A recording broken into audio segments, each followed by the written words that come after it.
हे नाथ, यदि आप जैसे करुणा सागर भी मेरी उपेक्षा कर देंगे, मेरी रक्षा न करेंगे, तो फिर मेरा उद्धार कैसे हो सकता है? मैं किसकी शरण में जाऊं?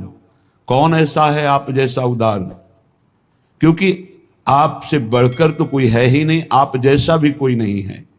इसलिए मेरी अंतिम इच्छा ये पूर्ण हो कि जिस समय मेरा शरीर छूटने को हो, उस समय आपकी कृपा से आपकी स्मृति में डूबा हुआ शरीर छोड़ूं, आपके चिंतन में, आपकी याद में शरीर छोड़ूं, यही मांगता हूं। हे नाथ, तरहर चनांत समये तव पाद पीठ, मालिंग निर्भर मभंगुर भक्ति भाजा, निद्रा निभेन विनिमोलित लोचनस्य, प्राणा प्रयांतु मम नाथ तव प्रसादात्। करुणामयी, मैं आपकी पूजा भी नहीं जानता कि कैसे आपको रिझाऊं, कैसे आपको प्रसन्न करूं। प्रभु, इतना तो जरूर जानता हूं कि आपके चरण रखने की चौकी को ब्रह्मा शंकर शनकादि नमस्कार करते हैं। आपकी पादपीठ को, चरण रखने की चौकी को ईश्वर कोटि के महापुरुष भगवान ब्रह्मा जी, महादेव जी, शनकादि ये नमस्कार करते हैं। प्रभु, ऐसा हो कि जब मेरा शरीर छूट रहा हो और आप मेरे सामने हो और मैं अपना मस्तक आपके चरणों में रखकर बस निरंतर के लिए सो जाऊं। आप मेरे सन्मुख हो और मैं अपना मस्तक आपके चरणों में रखकर सदा सदा के लिए सो जाऊं, ऐसी कृपा कर दो। हे नाथ, मेरी नींद कभी टूटे ना, प्राणों का उत्क्रमण हो जाए और जब आंख खोलूं तो आपके दिव्य लीला में, दिव्य धाम में आपके समीप खोलूं, ऐसे ही मुझे सुला दो। आप मेरे सामने हो, आपके चरणों में मस्तक रखकर मैं सदा सदा के लिए ऐसा सो जाऊं कि फिर इस जगत में आंख ना खुले। जब मुझे होश आवे तो मैं देखूं कि मैं भाव देह से अपने आराध्य देव के धाम में हूं, अपने आराध्य देव के समीप हूं, अपने प्राण प्रीतम की सेवा में हूं। ऐसी कृपा कर दीजिए। प्रभु, आपके लिए कुछ दुर्लभ नहीं है। ये मैं कोई कठिन बात नहीं मांग रहा कि आपको मेहनत करनी पड़ेगी। प्रभु, जैसे अत्यंत बड़ा भयानक विषैला सर्प काट ले, लेकिन जिनको गारुणी मंत्र आता है वो उसे क्षण में उतार देते हैं। गारुणी मंत्र जिनको वास्तविक आता है, सिद्ध है, एक क्षण में महाविषैले सर्प के काटे हुए विष को शांत कर देते हैं। जैसे ढेर ढेर खूब तृण जमा हो, क्षण में अग्नि उसको भस्म कर देती है। जैसे हाथियों की झुंड को एक सिंह ही मत डालेगा, जैसे घोर अंधकार को एक सूर्य ही प्रकाश से भर देगा, जैसे भयंकर रोग को औषधि नष्ट कर देती है, ऐसे प्रभु आप करुणा करो। आपकी करुणा दृष्टि से मेरे सारे पाप अपराध सब नष्ट हो जाएंगे और मुझे आपकी प्राप्ति हो जाएगी। थोड़ा सा भी अमृत भाव या कुभाव कैसे भी कंठ से नीचे उतर जाए तो अमर कर देता है। नाथ, थोड़ा सा भी आपका कृपा प्रसाद हमें अविनाशी पद पर विराजमान कर देगा। हे पापनाशक, मेरे कायिक, मानसिक, वाचिक जो भी पाप हों उनकी तरफ ना देखते हुए मेरी अंतिम इच्छा ये पूर्ण हो कि आपके चरणों में मस्तक रखते हुए मैं अपने प्राण त्यागूं।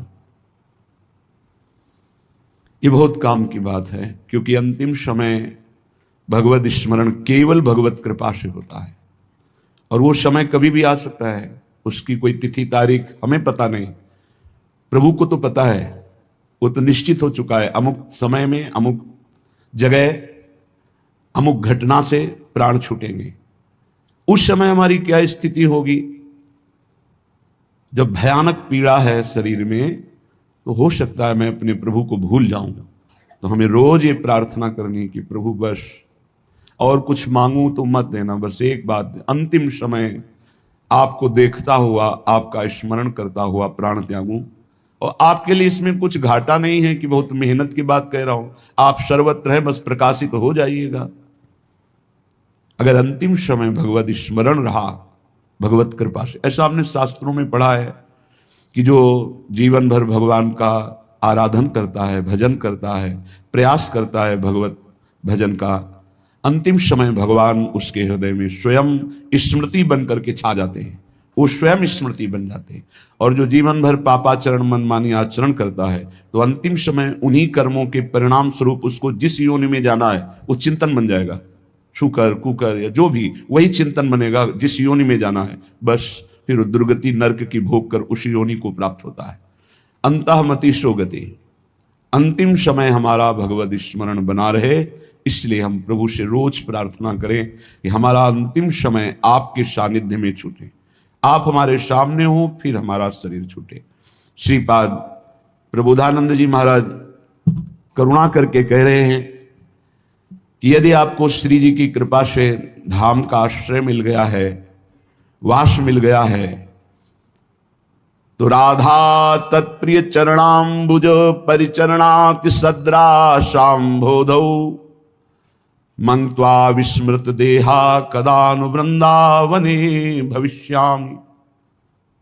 सब साधना का फल है देह से भाव खत्म हो जाए।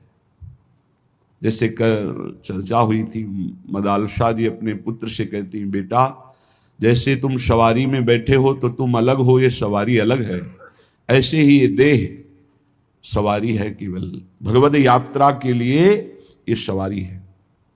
देह मैं नहीं हूं, देह मेरा नहीं है, पंचभूतों से बना हुआ मायाकृत ये ढांचा है, और इसमें इतनी प्रियता है कि इसके सुख दुख, इसकी मांग मेरी मांग, इसके कर्म मेरे कर्म, यही दुर्गति का कारण हो गया। तो श्रीपाद कह रहे हैं, राधा तत्प्रिय चरणाम्बुजम परिचरणाति सदृशाम्भोधौ। श्री प्रियाजू और उनके प्रीतम श्री श्याम सुंदर, यदि इनका नाम जप हो, इनके चरणों की सेवा हो, तो उत्कृष्ट रस का उदय होता है। नाम जप बहुत महिमामय है।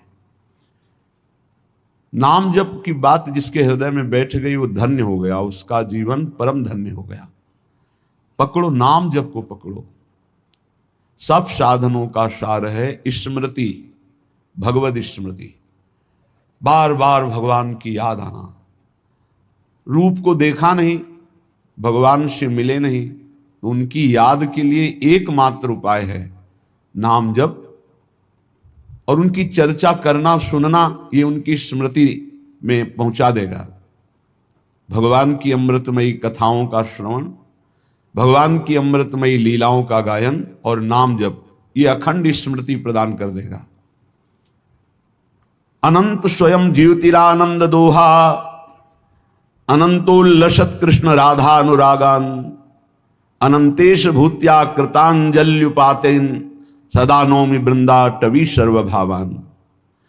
वृंदावन अनंत तेजोमय है, ये सूर्य चंद्र के प्रकाश से प्रकाशित नहीं। सूर्य चंद्र को जो हम देख रहे हैं ये हमारे प्राकृतिक नेत्र हैं, अभी दिव्य वृंदावन को नहीं देख रहे, जिसे श्रीपाद कह रहे हैं। अनंत स्वयं ज्योतिरानंद दोहा, ये स्वयं प्रकाश वृंदावन है, ये सूर्य चंद्र अग्नि आदि ज्योतियों से प्रकाशित नहीं है। और ये आनंद दोहा, ये आनंद रूपी दुग्ध दुह कर प्रदान करता है, अर्थात प्रियालाल के प्रेम रस को अपने में वास करने वाले, आश्रय करने वालों के हृदय में प्रकाशित कर देता है। अनंत अनंत दिव्य भावों की सृष्टि कर देता है। उपासक बैठे बैठे दिव्य चिंतन में खोया रहता है। ये श्री प्रिया प्रीतम के अनुराग रस में ऐसी स्थिति प्रदान करता है कि देह भाव मंगत्वा विस्मृत देहा, शरीर का विस्मरण हो जाए। अभी तो भक्ति का रंग ही नहीं आया, अभी तो सब कुछ शरीर है, खाना पीना सोना उठना बैठना सब, ये केवल बाह्य दशा में ही है। अभी अंतरदशा का प्रादुर्भाव नहीं हुआ। भक्ति का जो रंग है वो अंतर्भाव देह है। जब उपासक अधिक समय भावदेह में ही रहता है जैसे स्वप्न में सोया हुआ पुरुष देखता है अपने को, स्थूल शरीर का बिल्कुल ज्ञान नहीं रहता, ऐसे ही जागृत में स्थूल शरीर का बिल्कुल भान ना होते हुए अपने भावदेश से इष्ट के समीप रहते हुए भी व्यवहार सम्यक रूप से होना, यह है भक्ति की सामर्थ्य। व्यवहार स्त्री पुरुष शरीर धारण किए वैसे ही हो रहा है और स्थिति सदैव आराध्य देव के समीप है। ये दिव्यता भक्ति की है। जैसे गोपी जनों में पूरे परिवार की सेवा करें, किसी को पता नहीं, पर स्थिति भाव से श्री कृष्ण चरणारविंद में नित्य और निरंतर है। जो ईश्वर की अनंत विभूतियां हैं वो उसकी अंजलि में अपने आप आ जाती है, जो वृंदावन का आश्रय वास लेकर प्रिया प्रीतम के चरणों की उपासना में रत है। मैं नमस्कार करता हूं ऐसे वृंदावन वासियों को जो प्रिया प्रीतम की स्मृति में अपने देह का भी विस्मरण किए हुए हैं। धन्य है देह कुटुम ते जाए छूट सबही विधि ना तो। अनंतेन्दु चंद्रिका सिंधु मग्नानंत श्वासोभा चमत्कार धारान अनंतानुरागै हरिर्व्यूहलांगान विहंगादिकान्नौमि वृंदावन स्थान।